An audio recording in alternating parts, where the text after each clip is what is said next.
Hello, स्वागत है आप सभी का आपके चैनल ज्ञान की गली क्लासेस में। कैसे हैं आप सब? तो दोस्तों, जैसे कि हमने शुरू किया था 500 क्वेश्चंस की सीरीज़, 500 सेलेक्टेड क्वेश्चन की सीरीज़ जो अब तक एग्जाम्स में सी टैट यूपी टैट एग्जाम्स में पूछे गए हैं और जिनके आइंदा भी पूछे जाने की उम्मीद है और जिनके इस बार के एग्ज़ाम में पूछे जाने की बहुत ज़्यादा चांसेस हैं, है ना। मैंने ऐसे क्वेश्चन सेलेक्ट किए हैं जिनमें से कम मैं 500 क्वेश्चन कराऊंगी आपके सीडीपी के 500, और इन 500 में से आपके सीडीपी के अंदर 28 तक क्वेश्चन आराम से आ जाएंगे, है ना। इसके अलावा मैंने आपसे प्रॉमिस किया था कि मैं एग्जाम से पहले आपको ट्रिक बताऊंगी, ऐसी ट्रिक जो आपके 150 का क्वेश्चन है पेपर है, तो आप 150 में से एटलीस्ट ज़्यादा भी नहीं ना, 150 में से अगर आपने मेहनत कर ली तो मेहनत के साथ में आप 130 तक ले आओगे, है ना। तो वो ट्रिक आपको मैं एग्जाम से एक दो दिन पहले बताऊंगी और कुछ ट्रिक्स मैंने आपको सिखा भी दी हैं। चलिए शुरू करते हैं, टाइम नहीं वेस्ट करते हुए चलिए स्टार्ट करते हैं आज की क्लास को। तो फर्स्ट क्वेश्चन है हमारा, बाल केंद्रित शिक्षा में शिक्षक की भूमिका क्या होनी चाहिए। बाल केंद्रित शिक्षा में शिक्षक की भूमिका क्या होनी चाहिए। 4 ऑप्शन आपके सामने हैं, बताइए कौन सा आंसर सही है। मैंने 50 क्वेश्चंस लिए हैं, 25 क्वेश्चंस तो आपके पैडागोजी से लिए हैं, 25 क्वेश्चंस सीडीपी के हैं, ठीक है। तो 50 क्वेश्चन है। 50 में से आपके आज की क्लास में से ज़्यादा भी नहीं ना, 4 या 5 क्वेश्चन देखने को मिल जाएंगे एग्जाम में। चलो शुरू देखिए, बताइए। तो देखिए फर्स्ट क्वेश्चन है आपका, है ना। इस क्वेश्चन का आंसर हमारा कौन सा सही है? क्या कह रहा है इसमें, बाल केंद्रीय शिक्षा में शिक्षक की भूमिका क्या होनी चाहिए। क्या होनी चाहिए? मैंने आपको पीछे भी बताया था कि शिक्षक की भूमिका क्या होती है, मार्गदर्शक की होती है, मार्गदर्शक और सुविधादाता की। आपने क्या सोचा था बताना कमेंट बॉक्स में। नेक्स्ट क्वेश्चन की तरफ चलते हैं। नेक्स्ट क्वेश्चन क्या है हमारा, देखिए नेक्स्ट क्वेश्चन है हमारा, समावेशी शिक्षा का मुख्य उद्देश्य क्या है। समावेशी शिक्षा का मुख्य उद्देश्य क्या है, यह है हमारा नेक्स्ट क्वेश्चन। तो बताओ क्या है। बच्चों को क्षमता के आधार पर अलग करना, सभी बच्चों को साथ सीखने का अवसर देना, केवल दिव्यांग बच्चों को पढ़ाना, केवल प्रतिभाशाली बच्चों पर ध्यान देना। क्या है बताइए। तो देखिए मैंने आपको पहले भी ट्रिक के हिसाब से बताया था, इस बात को याद रखना, जहां केवल मिले वो आपका आंसर करेक्ट नहीं हो सकता, केवल निगेटिव वर्ड है। ये देखने के साथ ही आप इसे रोंग मान लिया करना, ठीक है ना। रोंग मान लेंगे आप इसे। तो करेक्ट ऑप्शन देखिए, समावेशी शिक्षा का क्या बताया इसने, मुख्य उद्देश्य बच्चों को क्षमता के आधार पर अलग करना। और ये अलग जो करना है ना, अलग करना, ये भी निगेटिव वर्ड है। जब यहाँ पर शिक्षा की बात आए, है ना, तो बच्चों को अलग नहीं करना, ये भी निगेटिव वर्ड है। इन दोनों को ऐसा मानिए कि इन्हें देखा और रोंग कर दिया। तो आंसर बी हमारा करेक्ट है। कौन सा आंसर सही है हमारा? Option number B is correct, है ना। बी हमारा करेक्ट है। चलिए नेक्स्ट क्वेश्चन की तरफ हम लोग चलते हैं। नेक्स्ट क्वेश्चन है हमारा क्वेश्चन नंबर थर्ड। क्या कहता है क्वेश्चन नंबर थर्ड, देखिएगा। यदि बच्चा बार बार गलती करता है तो शिक्षक को क्या करना चाहिए। बताइए क्या करना चाहिए। देखिए अगली ट्रिक साथ के साथ यहाँ पर एक और सुन लेना, जब शिक्षक की बात हो और शिक्षा की बात हो, बच्चों के लिए बात हो, तो दंड देना कभी भी सही नहीं हो सकता। ये जो यहाँ पर दंड देना दे रखा है, दंड देखा तो रोंग है हमारा, वो करेक्ट नहीं हो सकता दंड वाला, है ना। और आगे देखो, निगेटिव वर्ड्स पहचानने हैं आपको, और ये सब मैं सिखा सकती हूँ आपको। मैं दोस्तों मैंने ना वो वाइगोत्स्की की वीडियो बनाई हुई है और कोहलबर्ग की वीडियो बनाई हुई है, आपकी प्लेलिस्ट पे जाकर चेक कर सकते हैं। और जिन प्यादे की वीडियो बनाकर आपकी प्लेलिस्ट में डाल दी है, उसमें इतने अच्छे से पढ़ाया है मैंने, इतने अच्छे से समझाया है कि मैं गारंटी देती हूँ कि ऐसा किसी और ने नहीं पढ़ाया होगा, किसी और ने नहीं समझाया होगा। जाएं और जाकर ना प्लेलिस्ट में पढ़ें। अगर आपने अब तक उसे नहीं पढ़ा है तो एक बार पढ़ लें, आपको एकदम समझ में आ जाएगी, जिंदगी भर नहीं भूलेंगे आप। और ये आप जानते हैं, पियाजे, कोहलबर्ग, वाइगोत्स्की ऐसे टॉपिक्स हैं जो एग्जाम में पूछे जाते हैं, ठीक है ना। तो देखिए इसका क्या सही बैठा आपका, यदि बच्चा बार बार गलती करता है तो शिक्षक को क्या करना चाहिए, दंड तो देना नहीं चाहिए। बच्चे को अनदेखा भी, अगर टीचर है तो टीचर कभी भी बच्चे को अनदेखा नहीं करेगा, ठीक है ना। तो ये भी रोंग हुआ हमारा। तो आगे है, उसकी तुलना अन्य बच्चों से करनी चाहिए। ये तुलना वाला वर्ड भी निगेटिव है, इस पर भी ध्यान देना। Option number C is correct. मैंने आपसे कहा कि मैं आपको इस तरह से सिखा दूंगी कि आपको अगर कुछ नहीं भी आता ना, आप तब भी इतना कर ले जाओगे कि आप पास हो जाओगे। चलिए नेक्स्ट क्वेश्चन की तरफ चलते हैं। इसका कौन सा सही था, उसे अनदेखा, उस गलती का कारण समझकर सहायता करना। नेक्स्ट क्वेश्चन है, फॉर्मेटिव असेसमेंट का मुख्य उद्देश्य क्या है। फॉर्मेटिव असेसमेंट का मुख्य उद्देश्य बताना, अंतिम परिणाम देना, रैंक निर्धारित करना, सीखने के दौरान सुधार करना, केवल अंक देना। आपको केवल वाला तो मैंने बहुत अच्छे से समझा दिया, मेरे ख्याल में समझ में आ भी गया होगा। केवल है तो आंसर हमारा रोंग है ना। जहाँ केवल देखा वहां पर हमने क्या कर देना है, रोंग कर देना है। ये वाला नहीं हो सकता। तो रैंक निर्धारित करना, तो देखना भाई, रैंक निर्धारित करना भी शिक्षक का कार्य नहीं है, बल्कि क्या है, सीखने के दौरान सुधार करना। ये हमारा सी वाला करेक्ट है, ठीक है। नेक्स्ट पर चलते हैं। नेक्स्ट क्वेश्चन है हमारा, एक प्रभावी एक प्रभावी प्रश्न वह है जो केवल तथ्य याद करवाए, है ना, और विद्यार्थी को सोचने के लिए प्रेरित करने करे, बहुत कठिन हो, केवल हाँ या नहीं में हो। बताइए कौन सा सही लग रहा है दोस्तों। अगर आपको हमारी ये कोशिश पसंद आ रही है तो प्लीज़ चैनल को सब्सक्राइब करें, वीडियो को लाइक और शेयर करना ना भूलें, साथ ही बेल आइकन को भी प्रेस करना ना भूलें, ताकि हमारी हर नई वीडियो की नोटिफिकेशन आप तक जाती रहे। ठीक है। और जैसे कि मैंने आपसे प्रोमिस किया है कि जैसे ही आपका एग्जाम आता है, आपको पता है 6 तारीख को आपका एग्जाम है, 6 तारीख को एग्जाम होना है, तो उससे पहले पहले या तो 4 तारीख में या फिर 5 तारीख में आपको ट्रिक बताई जाएगी। 4 या 5 तारीख में मैं आपको ट्रिक सिखा दूंगी। वो ट्रिक ऐसी है जो आपको पूरे यूट्यूब में देखने को नहीं मिलेगी, और वो ट्रिक ऐसी है कि अगर आपको कुछ नहीं आता ना, तो तब भी आप पासिंग मार्क्स आराम से करके ले जाओगे। चलो आगे बताना इसका आंसर आपके हिसाब से कौन सा सही था। तो एक प्रभावी प्रश्न वह है जो केवल वाला, मैंने आपसे बता दिया, बहुत अच्छे से सिखा दिया कि बिल्कुल रॉन्ग होता है ना, केवल वाला कभी भी नहीं जाएंगे केवल वाले की तरफ। एक प्रभावी प्रश्न वह है जो बहुत कठिन हो, नहीं बहुत कठिन होना भी है, बच्चा तो है 5th क्लास का, उसके लिए बना कर रख दिया हमने 10th स्टैंडर्ड का क्वेश्चन पेपर, तो बोला वो कैसे सही हो जाएगा। तो कौन सा सही है हमारा, कौन सा सही है बताना। Option number B is right, है ना। कौन सा करेक्ट लग रहा है आपको, बी इज करेक्ट। ठीक है ना। नेक्स्ट क्वेश्चन की तरफ हम मूव ऑन करते हैं। व्यक्तिगत भिन्नताओं को ध्यान में रखते हुए शिक्षक को, है ना, क्या करना चाहिए। व्यक्तिगत भिन्नताओं को ध्यान में रखते हुए शिक्षक को क्या करना चाहिए, बताइए क्या करना चाहिए। क्वेश्चन नंबर 6 का 4 ऑप्शन आपकी स्क्रीन पर आपके सामने है। तो देखो, सभी को एक ही तरीके से पढ़ाना चाहिए, नहीं भाई, कह रहा है यहाँ पर व्यक्तिगत भिन्नता, बच्चे तो हैं अलग अलग तरह के, है ना, कुछ जल्दी सीखने वाले, कुछ स्लो स्लो सीखने वाले, है ना, अलग अलग तरह के हैं, और सबको पढ़ा रहे हैं हम एक ही तरीके से। तो ये आपका क्या हो जाएगा, ये करेक्ट नहीं है, ये रॉन्ग हो जाएगा, है ना। फिर आपका है केवल वाला, तो मैंने आपको केवल वाले की आपकी सिखा दी, केवल देखते ही रोंग मार देना, है ना। फिर है विभिन्न शिक्षण विधियों का प्रयोग करना चाहिए, चलो देखते हैं सही हो सकता है। कमजोर विद्यार्थियों को अलग कर देना, बिल्कुल भी नहीं, ये भी रोंग है। तो कौन सा करेक्ट है, सी इज राइट। नेक्स्ट क्वेश्चन की तरफ मूव ऑन करते हैं। हमारा नेक्स्ट क्वेश्चन क्या है, देखते हैं। नेक्स्ट क्वेश्चन है हमारा क्वेश्चन नंबर 7। कक्षा में विद्यार्थी द्वारा प्रश्न पूछने पर शिक्षक को क्या करना चाहिए, बताइए। कोई विद्यार्थी है, अगर वो क्वेश्चन कर रहा है, तो एक शिक्षक को क्या करना चाहिए उसके क्वेश्चन पूछने पर, बताइए। क्वेश्चन नंबर 7 आपकी स्क्रीन पर है। अगर हमारी ये कोशिश आपको पसंद आ रही है तो चैनल को सब्सक्राइब करें, साथ में बेल आइकन को भी प्रेस करें, ताकि आपको हमारी ट्रिक वाली वीडियो मिल सके, आप तक नोटिफिकेशन उसका जा सके। ठीक है, चैनल को सब्सक्राइब करना नहीं भूलिएगा, और साथ में वीडियो को लाइक करके एक अच्छा सा कमेंट भी कीजिए। और अगर आपको चाहिए ना ट्रिक वाली वीडियो, तो कमेंट करके हमें जरूर बताइएगा। तो देखो भाई, विद्यार्थी द्वारा प्रश्न पूछने पर शिक्षक को क्या करना चाहिए, उसे चुप करा देना चाहिए, बिल्कुल रोंग है, ये नहीं हो सकता। प्रश्न को प्रोत्साहित करना चाहिए, अच्छा सही हो सकता है। उसे दंड देना चाहिए, बिल्कुल भी नहीं। प्रश्न को टाल देना चाहिए, बिल्कुल भी नहीं। करेक्ट है आपका बी। नेक्स्ट क्वेश्चन की तरफ हम लोग मूव ऑन करते हैं। नेक्स्ट क्वेश्चन है हमारा क्वेश्चन नंबर कौन सा है, 8। चलिए क्वेश्चन नंबर 8 है, उपचारात्मक शिक्षण का उद्देश्य क्या है। उपचारात्मक शिक्षण का उद्देश्य क्या है, अधिक गृह कार्य देना, सीखने की कठिनाइयों को दूर करना, विद्यार्थी को दंड देना, परीक्षा का स्तर बढ़ाना। बताइए कौन सा सही है। अगर आपको ट्रिक वाली वीडियो देखनी है, आप हमसे ट्रिक सीखना चाहते हैं, तो आपको ना इस चैनल को सब्सक्राइब करना पड़ेगा और वीडियो को लाइक करना पड़ेगा, साथ में आपको चाहिए बेल आइकन को प्रेस करना, ताकि हमारी वीडियो की हर वीडियो की नोटिफिकेशन आप तक जा सके और आप उसका फायदा उठा सकें। तो उपचारात्मक शिक्षण का उद्देश्य क्या है, अधिक गृह कार्य देना, बताना क्या है, अधिक गृह कार्य देना नहीं, है ना। हमें उपचार करना है, तो अगर हम ज्यादा लोड दे देंगे बच्चे पर, तो उपचार कहाँ होगा। सीखने की कठिनाइयों को दूर करना, शायद ये सही हो सकता है। विद्यार्थियों को दंड देना, मैंने कहा दंड देखा तो रोंग कर देना, है ना। परीक्षा का स्तर बढ़ाना, नहीं ये भी नहीं है। कौन सा सही है, B is correct. Next question की तरफ हम लोग मूव ऑन करेंगे। नेक्स्ट क्वेश्चन है हमारा 9। ये क्या कह रहा है इसमें, कंस्ट्रक्टिविस्ट दृष्टिकोण के अनुसार बच्चा क्या होता है, बताइए। 9 में आपके सामने है ऑप्शंस। अगर हमारी वीडियो आपको पसंद आ रही है तो चैनल को सब्सक्राइब करें, वीडियो को लाइक करें, और वीडियो को शेयर करना भी ना भूलें।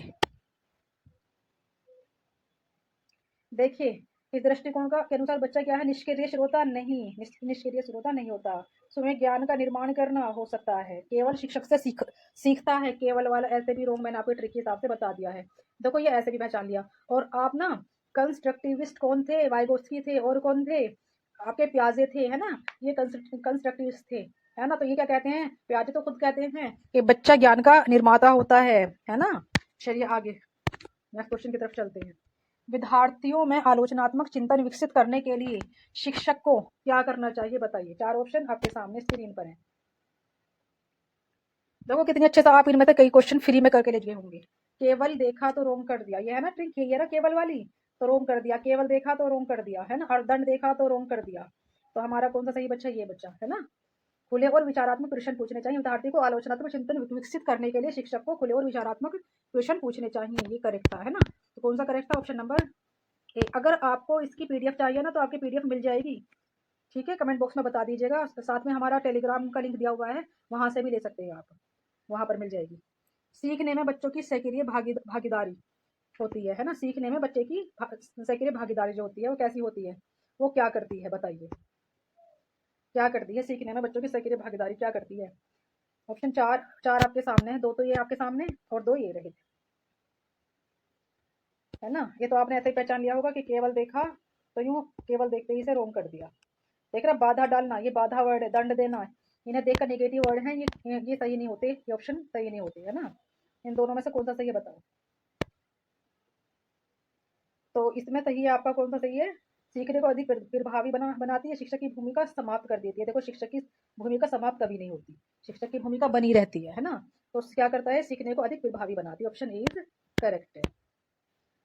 ये निगेटिव वर्ड्स पर भी ध्यान देना आपको।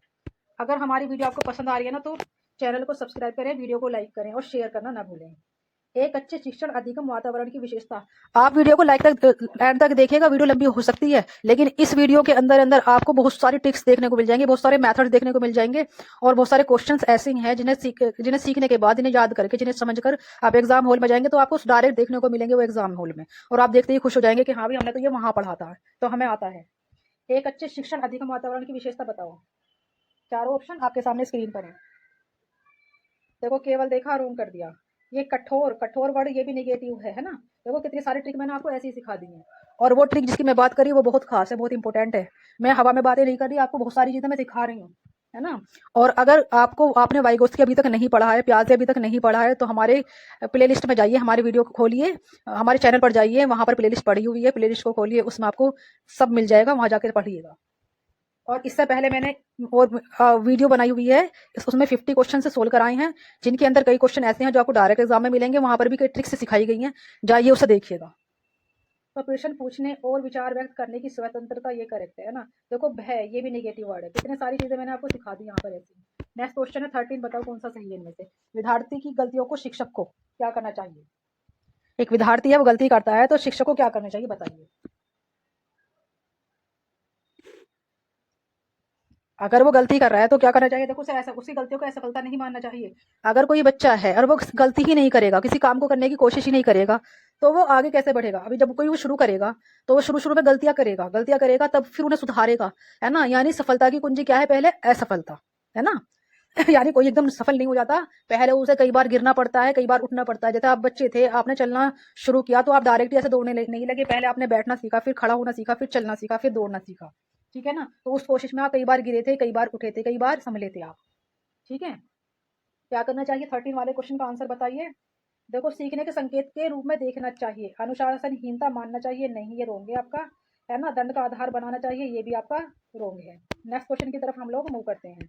सीखने में पूर्व ज्ञान का महत्व इसलिए है क्योंकि, बताइए क्या है। 14 का आंसर बताइए। इससे परीक्षा समाप्त हो जाती है, नया नया ज्ञान पुराने ज्ञान से जुड़ता है, शिक्षक की आवश्यकता नहीं पड़ती, बच्चा केवल रटता है। तो केवल है तो रोंग है। आवश्यकता नहीं, शिक्षक की आवश्यकता नहीं रहती, मैंने कहा शिक्षक की आवश्यकता हमेशा रहती है ना। ये निगेटिव वर्ड है, नहीं वाला, इन्हें ध्यान दीजिएगा। इससे परीक्षा समाप्त हो जाती है, नहीं ये भी नहीं है, ये भी रोंग है। नया ज्ञान पुराने ज्ञान से जुड़ जाता है, ये करेक्ट है ना। तो नेक्स्ट क्वेश्चन की तरफ हम लोग मूव करते हैं। नेक्स्ट क्वेश्चन है हमारा कौन सा, क्वेश्चन नंबर 15। आंतरिक आंतरिक प्रेरणा का उदाहरण है पुरस्कार के लिए पढ़ना, या 3 ऑप्शन यहाँ नीचे है, बताइए कौन सा वाला सही है। आंतरिक प्रेरणा का दृष्टि, देखिए डांट से बचने के लिए पढ़ना नहीं, सीखने में रुचि के कारण पढ़ना, अधिक अंक पाने के लिए पढ़ना, ये भी रॉन्ग वर्ड है, इन पर ध्यान देना, ये भी नहीं है सही, है ना। या फिर पीछे वाला ऑप्शन पुरस्कार के लिए पढ़ना, देखो ये पुरस्कार मिलना, ये भी रॉन्ग वर्ड है, ये भी, इस पर भी निगेटिव वर्ड है ना। ध्यान दीजिएगा, बच्चा कौन सा सीखने में रुचि के कारण पढ़ना, ये सी करेक्ट है हमारा 16 का क्वेश्चन नंबर। क्या था ये क्वेश्चन, क्या पूछा था बच्चा। आंतरिक प्रेरणा का उदाहरण है पुरस्कार के लिए पढ़ना, डांट से बचने के लिए पढ़ना, सीखने में रुचि के कारण पढ़ना, है ना, या फिर अधिक अंक पाने के लिए पढ़ना। तो क्या था, सीखने में रुचि के कारण पढ़ना। नेक्स्ट क्वेश्चन है 16, बताइए कौन सा करेक्ट है इसका सही आंसर।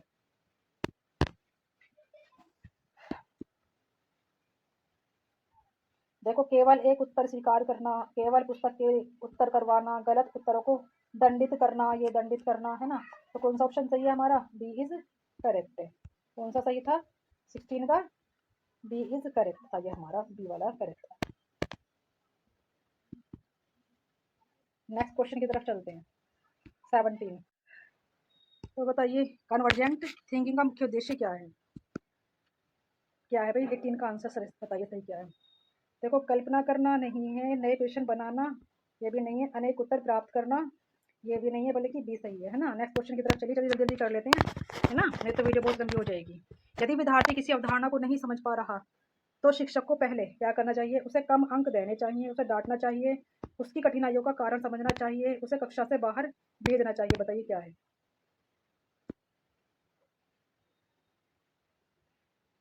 19 का कौन सा सही है, उसे कम अंक देने चाहिए, उसे डांटना चाहिए, उसे कक्षा से बाहर भेज देना चाहिए। कौन सा करेक्ट है आपके सामने, है ना।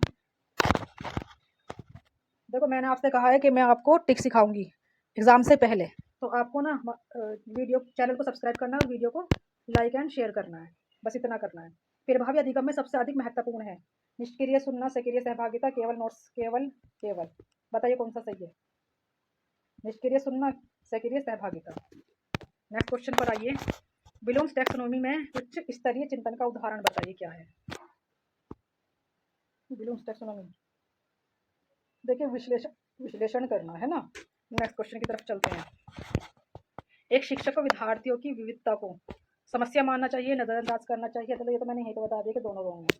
नेक्स्ट में से बताना कौन सा सही है। फिर शिक्षण की योजना में शामिल करना चाहिए, समाप्त करने का प्रयास करना चाहिए। कौन सा करेक्ट लग रहा है आपको, 22 का। देखो 22 का सी राइट, है ना। कौन सा सही है। पीयर लर्निंग में विद्यार्थी क्या करता है, केवल देखते ही पहचान गए कि तो रॉन्ग है। अकेले सीखता है, एक दूसरे से सीखता है। क्या करता है वो, पीयर है तो एक दूसरे से सीखेगा, है ना। ये हमारा करेक्ट है। नेक्स्ट क्वेश्चन की तरफ हम लोग मूव ऑन करते हैं। नेक्स्ट है हमारा, एक प्रभावी शिक्षक की सबसे महत्वपूर्ण विशेषता बताओ क्या होती है। कठोर होना नहीं, अधिक गहन कार्य देना नहीं, और विद्यार्थियों की आवश्यकताओं को समझना, केवल विषय का ज्ञान होना। चलिए नेक्स्ट क्वेश्चन की तरफ चलते हैं, है ना। नेक्स्ट क्वेश्चन है, यदि कक्षा में विद्यार्थियों की सीखने की गति अलग अलग हो तो शिक्षक को क्या करना चाहिए। बताइए, 4 ऑप्शन आपके सामने स्क्रीन पर है।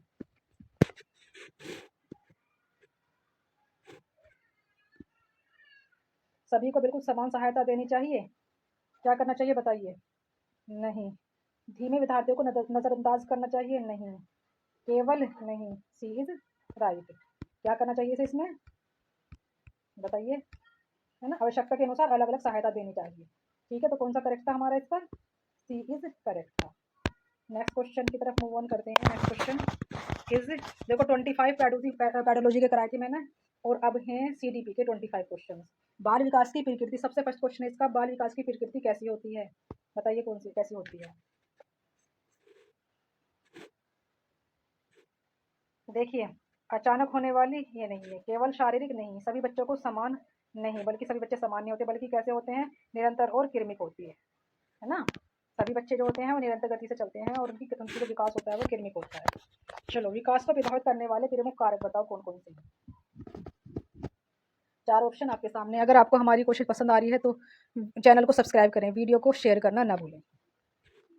देखो, केवल नहीं है, केवल नहीं है, केवल नहीं है, यही सही है। ये ट्रिक बहुत अच्छे से काम कर रही है ना, ये वाला सही है। नेक्स्ट क्वेश्चन की तरफ मूव करते हैं।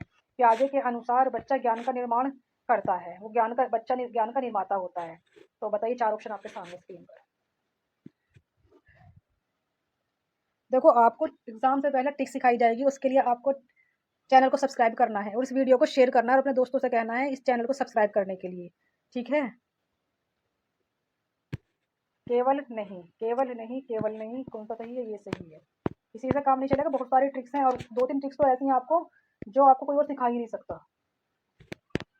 प्याजे की संवेदी गामक अवस्था की आयु बताइए, संवेदी गामक की 0 से 2 वर्ष, 2 से 7, या फिर 7 से 11, 11 से बाद की। बताइए कौन सी होती पियाजे के अनुसार समेति गामक। तो कौन सी होती समेति गामक अवस्था? 0 से 2, है ना। नेक्स्ट क्वेश्चन की तरफ मूव करते हैं। पूर्व संक्रियात्मक अवस्था सामान्यतः किस आयु में होती है? बताइए। वो तो समेति गामक थी, अब बताइए पूर्व संक्रियात्मक अवस्था कब से कब तक होती है? ये तो संवेदी हो गई, अब बताओ पूर्व संवेदी। पूर्व संक्रियात्मक, संवेदी नहीं, पूर्व संक्रियात्मक। प्री कॉन्क्रीट 0 से 7। नेक्स्ट क्वेश्चन की तरफ चलते हैं हम लोग। नेक्स्ट क्वेश्चन है, ये कॉन्क्रीट हो गई, ये फॉर्मल। आगे देखो, मूर्त संक्रियात्मक अवस्था की आयु सामान्यतः है। मूर्त संक्रियात्मक, ठीक है, बताइए कब से कब तक है? तो 7 से 11। नेक्स्ट क्वेश्चन है आपका, औपचारिक संक्रियात्मक अवस्था सामान्यतः शुरू होती है। बताइए कब शुरू होती है ये औपचारिक? देखिए औपचारिक कब शुरू होती है? लगभग 11 वर्ष के बाद। तो समझ में आया आपको? तो देखो ये तो औपचारिक हो गई। औपचारिक कब से कब तक? 11 वर्ष के बाद में, है ना। मूल संक्रियात्मक कब से कब तक होती है? 7 से 11, है ना। और पूर्व संक्रियात्मक कब से कब तक? 7 से 11, है ना। तो मूल संक्रियात्मक, पूर्व संक्रियात्मक कब से कब तक होती हैं दोनों? बताइए, है ना। तो पूर्व संक्रियात्मक 2 से 7 और मूर्त संक्रियात्मक कब से कब तक होती है? कब से कब तक? 7 से 11, ठीक है। आ जाइए नेक्स्ट क्वेश्चन की तरफ। वाइगोत्स्की के अनुसार सीखने में महत्वपूर्ण भूमिका किसकी है? किसकी होती है? बताइए। तो सामाजिक अंतःक्रिया की, केवल आनुवंशिकता की, केवल परिपक्वता की, केवल अनुकरण की। तो केवल देखते ही तो ऐसे रोंग कर दो कि सामाजिक अंतःक्रिया की होती है ना। समाज देखते ही समझ जाना कि वाइगोत्स्की से संबंधित है। नेक्स्ट क्वेश्चन है आपका, जेडपीडी का अर्थ बताओ। मैंने आपको बताया था कल, उस दिन में पढ़ा रही थी मैंने, तब भी आपको समझाया था कि क्वेश्चन बहुत पूछा जाता है। जेडपीडी की फुल फॉर्म बताइए। तो क्या होती है जेडपीडी की full form? Zone of proximal development. इसे हिंदी में क्या कहते हैं? इसे हिंदी में क्या कहते हैं? वास्तविक और संभावित विकास के बीच का क्षेत्र ही क्या कहलाता है? जेडपीडी कहलाता है। नेक्स्ट क्वेश्चन की तरफ मूव ऑन करते हैं। इसके फोल्डिंग का अर्थ बताइए। ये भी मैंने आपको कई बार समझा दिया है। इसके फोल्डिंग का अर्थ क्या होता है बताइए। 4 ऑप्शन आपके सामने है, इन्हें तो बस वर्ड्स को देखो और पहचानो और ऐसे लगा दो वाला सिस्टम है। तो इसके फोल्डिंग का दंड को देखते ही समझ जाना कि ये नहीं हो सकता। बच्चे को अकेले छोड़ देना नहीं। अस्थायी और आवश्यकता अनुसार सहायता देना हो सकता है, स्थायी सहायता देना नहीं। इसके फोल्डिंग नहीं है। इसके फोल्डिंग है अस्थायी सहायता देना, यानी कि जब कोई बच्चा कुछ सीखना चाहता है तो जितना उसे आता है और जितने तक वो पहुंचना चाहता है उसके बीच तक जाने के लिए, यहाँ से यहाँ तक के जाने के लिए उसे कितने कितने पड़ाव पार करने पड़ेंगे, है ना। और उन वहां तक के लिए जो सहायता दी जाती है वहां तक पहुंचने के लिए स्केफोल्डिंग कहलाती है। उस सहायता को धीरे धीरे धीरे धीरे करके हटा दिया जाता है, यानी कि सहायता अस्थायी होती है, स्थायी नहीं होती। नेक्स्ट क्वेश्चन है, कोलबर्ग का सिद्धांत संबंधित है, बताओ किससे? तो देखो भाषा देखते ही समझ जाना वाइगोत्स्की है ना। भाषा यानी वाइगोत्स्की और नैतिकता मतलब कोहलबर्ग, ठीक है। तो ये कोहलबर्ग का सिद्धांत है। नेक्स्ट क्वेश्चन पर आइए। नेक्स्ट क्वेश्चन क्या कहता है? कोहलबर्ग के नैतिक विकास सिद्धांत में कुल कितने स्तर हैं? बताइए कुल कितने स्तर हैं। देखो कोहलबर्ग ने ना 3 स्टेजेस बताई हैं, 3 लेवल और या 3 स्टेजेस कह सकते हैं हम या तो कह सकते हैं लेवल, 3 लेवल और स्टेजेस बताई हैं। फिर इनको ना 2 कर इस तरह से दो करके 2 कर इस तरह से, है ना, सब कैटेगरी में यानी सब स्टेजेस में बांट दिया। यानी सब स्टेजेस टोटल कितनी है? 6 हैं और स्टेजेस कितनी है? 3 है, ठीक है। तो कितनी बताई हैं? अगर दोनों ऑप्शंस दे रखे हैं, दोनों ऑप्शन जैसे यहाँ पर दे रखे हैं, दोनों ऑप्शंस आपके सामने एग्जाम में दे रखा हो, कुल कितने स्तर माने हैं, है ना। तो यहाँ पर हम ना 3 पर जाएंगे क्योंकि यहाँ पर सब की बात नहीं कर रहा, 3 की बात कर रहा है ना। चलिए नेक्स्ट की बात करते हैं। नेक्स्ट क्वेश्चन है, पियाजेट के अनुसार एसिमिलेशन का अर्थ क्या है? बताइए पियाजे के अनुसार एसिमिलेशन क्या होता है? 13। नई जानकारी को मौजूदा मानसिक संरचना में शामिल करना। ये मैंने प्ले लिस्ट में मैंने पढ़ा दिया है, मैं प्ले लिस्ट में डाल दूंगी, वहां से देख लेना, बहुत अच्छे से समझाया है। मैं गारंटी देती हूँ फ्री में किसी ने इतने अच्छे से नहीं पढ़ाया होगा जितने अच्छे से मैंने इसे समझाया है। आगे देखिए, एकोमोडेशन का अर्थ बताइए क्या होता है? एकोमोडेशन भी किससे रिलेटेड है? पियाजे से। बताइए। नई जानकारी के अनुसार मानसिक संरचना में बदलाव करना, जानकारी को याद करना, जानकारी को स्वीकार करना, केवल अनुकरण करना। तो देखो नई जानकारी के अनुसार मानसिक संरचना में बदलाव करना, ये मैंने बहुत अच्छे से समझा दिया है, पियाजे को बहुत अच्छे से पढ़ाया मैंने। वाइगोत्स्की और पियाजे दोनों ही बहुत अच्छे से मैंने पढ़ा दिया है, प्लेलिस्ट में डाल दिए हैं, वहां से आप दे सकते हैं। कोहलबर्ग भी डल जाएगा, वहाँ से जाकर देखिए, इतना अच्छा किसी ने नहीं समझाया होगा जितने अच्छे से मैंने समझाया आपको। गारंटी देती हूँ मैं आपको, ये पढ़ते ही आपको सब समझ में आ जाएगा और याद हो जाएगा। अगर आपने 1 से 2 बार देख लिया ना, आपको फिर ज़रूरत नहीं दोबारा से पढ़ने की। चलिए नेक्स्ट क्वेश्चन है, बुद्धि के बारे में आधुनिक दृष्टिकोण यह मानता है कि बुद्धि पूरी तरह स्थिर है। बताइए, आधुनिक दृष्टिकोण यह मानता है कि क्या कह रहा, बुद्धि पूरी तरह स्थिर है, बुद्धि को अनुभव और शिक्षा से विकसित किया जा सकता है, बुद्धि केवल आनुवंशिक होती है, बुद्धि केवल परीक्षा से निर्धारित होती है। बताइए, आप केवल केवल देखकर तो यूँ समझ गए होंगे, बाकी दो में से बताइए कौन सा सही है।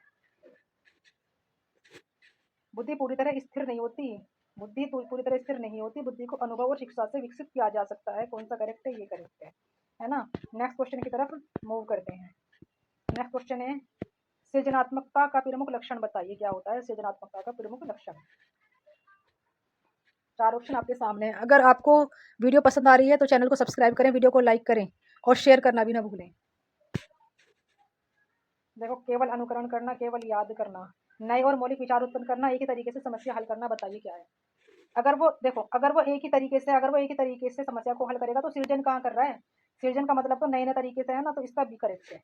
16 का B is correct. Next question, divergent thinking में एक निश्चित उत्तर खोजा जाता है, अनेक संभावित उत्तर उत्पन्न किए जाते हैं, केवल तथ्यों को याद किया जाता है। बताइए इन सब में से कौन सा सही है। 17 का बताइए कौन सा सही है। डाइवर्जेंट थिंकिंग में निश्चित उत्तर नहीं खोजा जाता, केवल तथ्यों को याद भी नहीं किया जाता, केवल नियमों का पालन भी नहीं किया जाता, अनेक संभावित उत्तर उत्पन्न किए जाते हैं। B is right. Next question की तरफ मूव ऑन करते हैं। कन्वर्जेंट थिंकिंग में, कन्वर्जेंट थिंकिंग जो होती है इसमें बताइए क्या करते हैं। 4 ऑप्शन आपके सामने स्क्रीन पर हैं। अगर आपको हमारी कोशिश पसंद आ रही है तो वीडियो को शेयर करना ना भूलें, चैनल को सब्सक्राइब करें। ठीक है, आपको 500 ऐसे क्वेश्चन दिए जाएंगे, साथ ही साथ आपको ट्रिक्स सिखाई जाएंगी ताकि आप एग्जाम में अच्छे से अच्छा स्कोर कर सकें। मैंने खुद में 140 लाई हूँ एग्जाम में, कुछ मेहनत से और कुछ ट्रिक लगाकर। तो मैं आपको अपना एक्सपीरियंस शेयर करूंगी, किसी और का नहीं। तो कन्वर्जेंट थिंकिंग में क्या करते हैं बताइए। देखिए, अनेक संभावित, कन्वर्जेंट यानी संकुलित, संकुचित यानी छोटा करके, यानी अनेक नहीं, इसमें अनेक नहीं आने का। कल्पना को प्राथमिकता दी जाती है, कल्पना भी नहीं की जाती, कोई निष्कर्ष नहीं निकाला जाता, ये नहीं वाले तो ऐसे भी रोंग हो जाते हैं। तो एक उपयुक्त उत्तर तक पहुंचने का प्रयास किया जाता है, ये सही है, इसका B is correct. Next question की तरफ हम मूव करते हैं। 19, बालक के विकास में खेल का क्या महत्व है। बताइए। एक बार फिर से बता रही हूँ मैं आपको, एग्जाम से पहले ट्रिक मिलेगी, ट्रिक 1 दिन पहले या 2 दिन पहले। अगर आप चाहते हैं वो ट्रिक को सीखना, मेरी खुद की ट्रिक जिससे कर कर अगर आप 50 ला पा रहे हो ना, तो आपको मैं गारंटी दे रही हूँ कि आप 90 प्लस लेकर आओगे। और अगर 90 ला रहे हो तो 120 से ले आओगे, 110 ला रहे हो तो आप 130 140 तक भी ले आओगे। देखो, केवल देखा रोंग, केवल देखा नो रोंग, बाधा डालना निगेटिव वर्ड है, तो सी वाला करेक्ट है। 19 का सी इज राइट। नेक्स्ट क्वेश्चन है, आप कितनी जल्दी हो रहे हैं, ऐसे आप आसानी से कर सकते हो। बताइए इसमें कौन सा सही है। सीखने में प्रेरणा का क्या प्रभाव पड़ता है। सीखने में प्रेरणा का क्या प्रभाव पड़ता है, बताइए कौन सा सही लग रहा है आपको।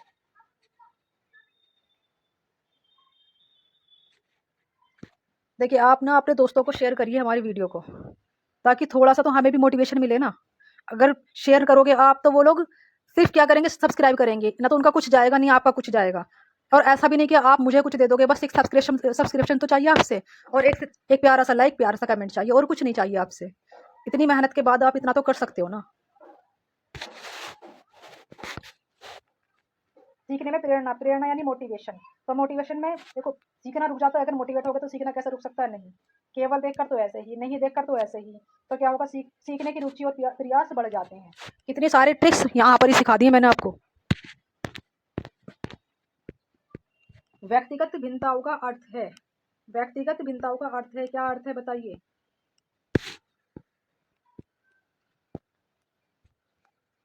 क्या है। देखिए, व्यक्तिगत भिन्नता, भिन्नता का मतलब है समानता, यानी कि अलग अलग होना। यहाँ पर कह रहा समान होते हैं, ये सही नहीं है। केवल देखा कौन सा सही है, यही सही है। बच्चों की क्षमताओं, रुचि और सीखने की गति में अंतर होना। नेक्स्ट क्वेश्चन, समावेशी शिक्षा का आधार है।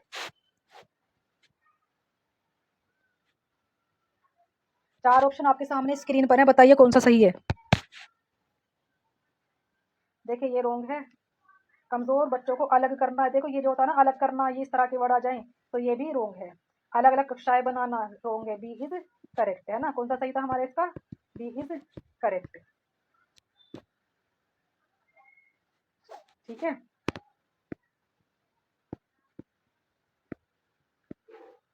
नेक्स्ट है, बालक के संज्ञानात्मक विकास का अध्ययन मुख्य रूप से किससे संबंधित है, बताइए।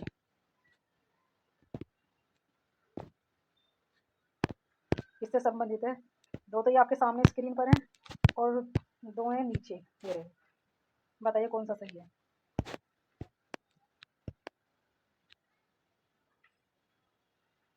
सोचने और समझने की प्रक्रियाओं से, केवल शारीरिक वृद्धि से, है ना, या केवल भावनाओं से?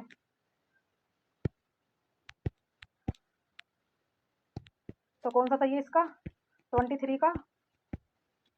सोचने और समझने की प्रक्रियाओं से। देखो केवल देखा तो ये तो रोंग हो गया था, केवल देखा तो रोंग है ना, केवल देखते ही रोंग कर दिया। नेक्स्ट है, और क्या ऑप्शन था, केवल। ये केवल केवल वाले रोंग है, तो इसका आंसर कौन सा करेक्ट है? सोचने और समझने की प्रक्रियाओं से, एक करेक्ट है। देखो अगर आपको हमारी कोशिश पसंद आई है तो चैनल को सब्सक्राइब करना ना भूलें, साथ ही वीडियो को शेयर करें, लाइक करें, है ना, एक कमेंट करें। आपका कुछ नहीं जाएगा, आपकी कोशिश से सिर्फ हमें एक सब्सक्राइब तो मिलेगा। और वीडियो को पूरा देखा करें, आप ही का फायदा है। ठीक है, चलिए मिलते हैं नेक्स्ट वीडियो में। ये 500 क्वेश्चन सीडीपी के दिए जाएंगे, 500 ही, इसके बाद ईवीएस के दिए जाएंगे। इसी तरह से सब चीज़ों के 500 दे दूंगी और इनमें से आपके एग्जाम में देखने को मिल जाएंगे। ठीक है, मिलते हैं नेक्स्ट वीडियो में।